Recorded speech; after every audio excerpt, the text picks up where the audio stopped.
I was hoping to see one that was like actually was like calling my name, you know, like something I could like lay down and stretch out in. But they're like, you know what they were like? They were like first class seating in a major airline.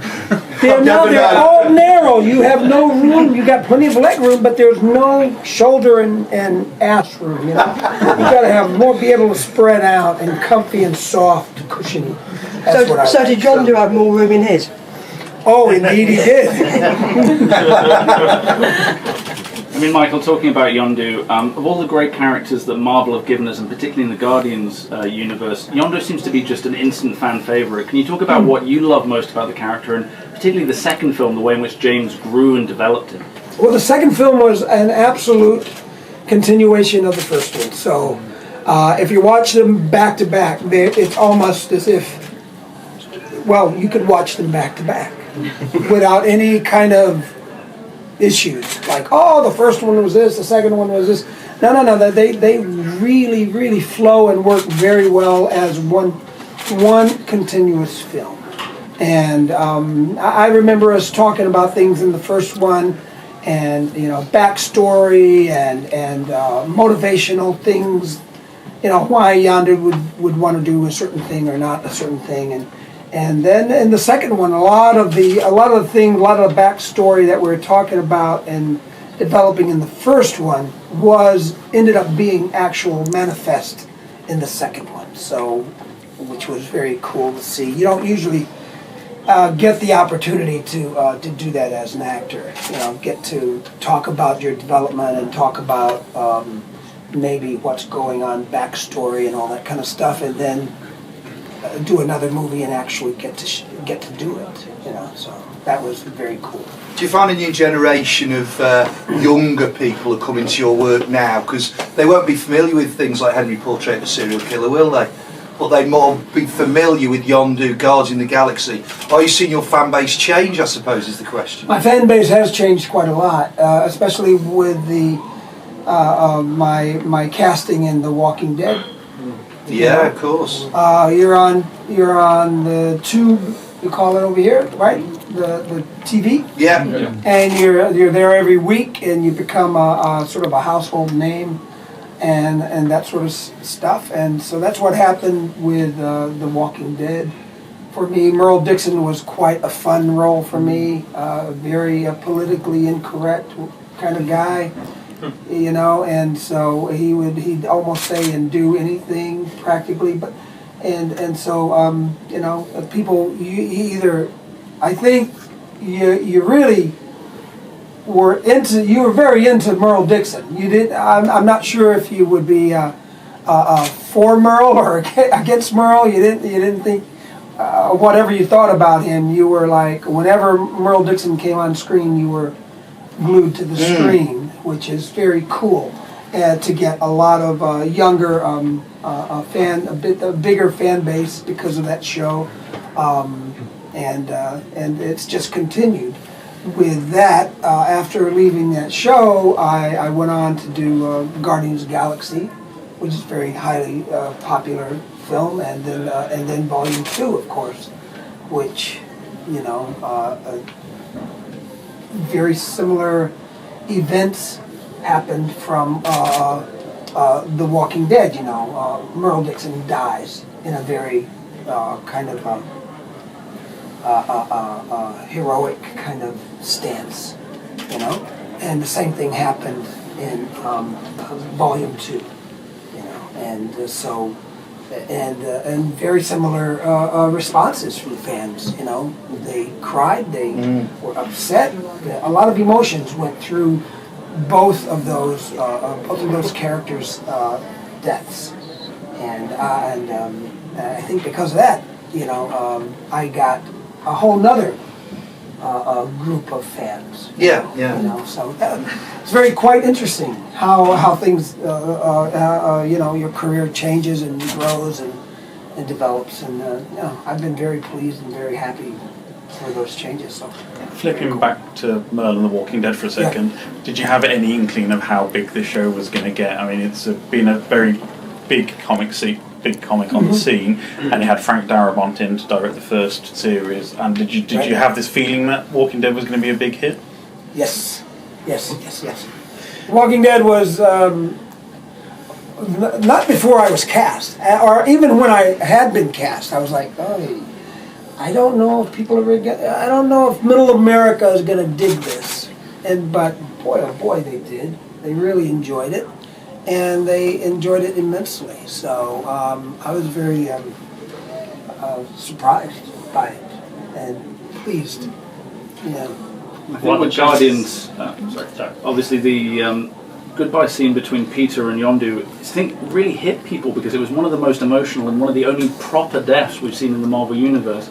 Can you talk about working with Chris on that film and both that scene and some of the more comedic moments? I think the Mary Poppins line is, again, another fan favourite. Yeah, the Mary Poppins line was a fan favourite, and honestly, Chris sets that up extremely well. I mean, without Chris's comments, the Mary Poppins line would just be a standalone kind of line. But with his comment, along with my response, is what made that line absolutely go crazy with fans. They loved it. It was a beautiful moment, and the entire crew loved it because they broke up in laughter, almost every time we did the take. And so, the second part of your question. Well, I guess on the flip side, that's such a beautiful moment, and then so soon afterwards, we have this incredibly painful moment losing Yondu. Can you talk about going from one to the other? Well, that's James Gunn. For me, acting-wise, it was, it's all like you just sort of play it as the character. You don't know what's going to happen, right? You're just going through your life, right? You're doing the things you need to do. Right, and so I'm not thinking about that end scene when I'm doing the Mary Poppins, that sequence. I try to keep it as simple as I can. I don't try to think about other things while I'm in the moment of that scene. The hard part with film work is that they film out of sequence. So I wasn't sure, even in the beginning of my career, you mentioned Henry Portrait of a Serial Killer. That movie, I ended up doing that movie simply because I wanted to see if I could even do this film work. It just seems so strange to have to jump, do the ending before you're doing the beginning and all that kind of stuff. And you're flipping and flopping all over the place, right? And I wasn't even sure if I was going to be good at it or if it was going to be even rewarding for me as an artist, right? That must have been a big breakout film, right? that even now, people of my era remember that. Yeah. Visceral it was as well. People do still remember that movie quite well, and new people are seeing that movie now, which is very interesting to me. And but to finish with your question, I sort of take it a moment at a time, and so it was a beautiful sequence. It was written quite well. It was set up geniusly, and it made James Gunn makes it easy for the actors to be open and honest and real in the moment with his projects. Does this mean you're going to make an appearance in the new Mary Poppins as? Good question. No, that doesn't mean anything like that. Did I say something that insinuated? No, I'm not in that movie. Comes out on Christmas Day, it'd be a nice present for Unfortunately, you should have been. One thing that was beautiful to see in Guardians as well was you getting a chance to work with Sylvester again. It's great to see you guys on screen. How was that? We had a great little scene together, yeah. If you remember in Cliffhanger, I was the one yelling at him.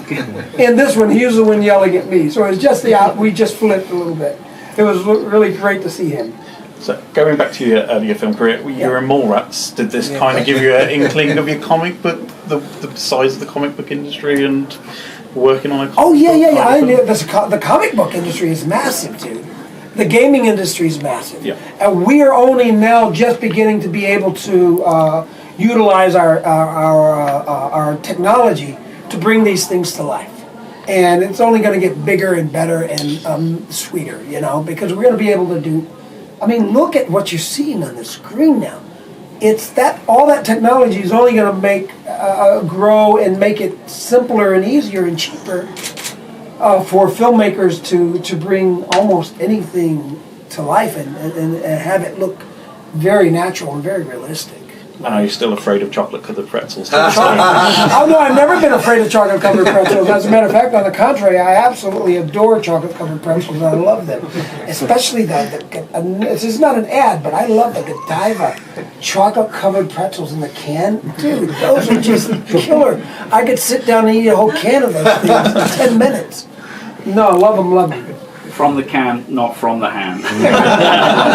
Totally from the can, not from the hand, yeah. I'm curious, can you talk a bit about the physical transformation you had to go through for Guardians, taking you from the handsome man in front of us to the blue mohawked creation we see in the film? He's too smart. He'll go fast. Way too smart. Okay, yeah, give me, what do you need?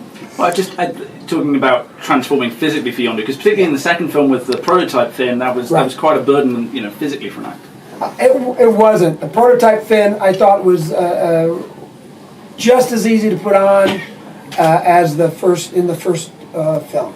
As a matter of fact, it was so easy. I forgot it was on many times, you know, and forgot to duck. I literally almost knocked myself out several times. Did you leave a trail of blue paint all over the set?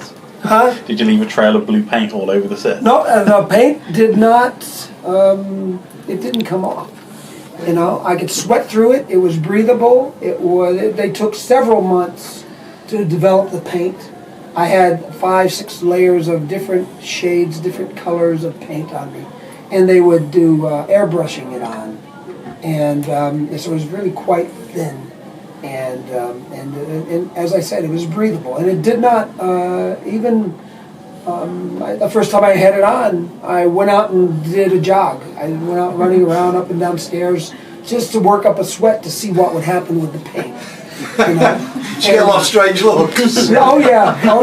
Do people ask why they saw a jogging Smurf come along? But it was still top secret, so I had to run around the back lot and stuff, and got a good sweat going, and technically it was beautiful. You know, I could sweat. I was sweating.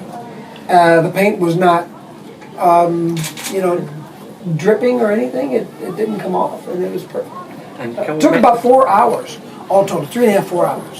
Can we make this one, whoever it is, the last question, Big Folks? What if it's a bad question? Well, You don't want to end on a bad one. I think it's on you guys. Can I just get you to cover that last point again, just talking about how long it was in the makeup? Sorry, just so that we can use That's good. Oh, very good, very good. Well, the makeup for Yondu, as you know, we did 2 movies. The first installment, Guardians of the Galaxy, took about 4 hours, all total, with all the prosthetics, all the painting, and the wardrobe, everything about 4 hours. I was ready to go in 4 hours.